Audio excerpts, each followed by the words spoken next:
آیا می‌دانستید که برج‌های آب به عنوان یک مخزن آب عمل می‌کنند تا این اطمینان وجود داشته باشد که آب همیشه در مواقع نیاز از شیر آب شما خارج می‌شود؟ در زمانی که آب زیادی مصرف نمی‌کنیم، مثلا در اوقات شب، برج‌های آب دوباره پر می‌شوند.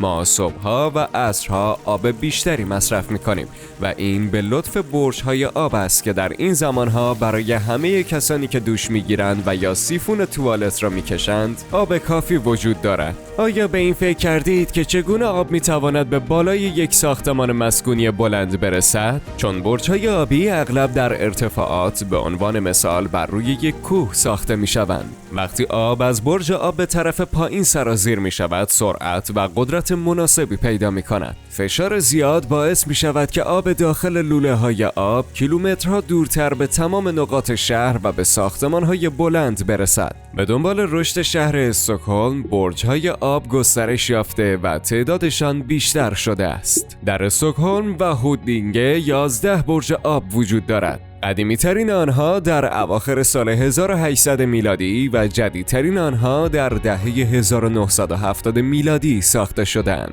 همه 11 برج آب در حال حاضر نیاز به بازسازی دارند، اما برخی نیاز به توسعه داشته و یا باید از نو ساخته شوند. این به ما امکان می‌دهد برج‌ها را با آب بیشتری پر کنیم و اطمینان حاصل کنیم که افراد بیشتری بتوانند در آینده نیز به آب دسترسی داشته باشند. دو تصفیه‌خانه ما آب دریاچه را به آب آشامیدنی تصفیه می‌کنند و آب استکهلم، هودینگه و شهرداری‌های مجاور را تأمین می‌کنند. آب پس از تصفیه شدن در تصفیه‌خانه به 11 برج آب پمپاژ می‌شود. آب سپس توسط 2300 کیلومتر شبکه لوله کشی که در استکهلم و هودینگه وجود دارند از برج آب به خانه شما هدایت می شود. همه لوله های آب و برج های آب توسط یک سیستم به هم متصل شده و به یکدیگر وابسته هستند. بنابراین ما باید ساخت و ساز را در مکانهایی انجام دهیم که برج های آب کنونی در آن بنا شدند، زیرا تمام لوله های آب از قبل در محل وجود دارند. اگر مکان یک برج آب را تغییر دهیم، باید لوله‌های کاملا جدید نیز بکشیم. چالش‌های بزرگی برای گسترش و بازسازی برج‌های آب وجود دارد، زیرا ما باید همزمان اطمینان حاصل کنیم که شما همیشه در خانه خود به آب دسترسی دارید.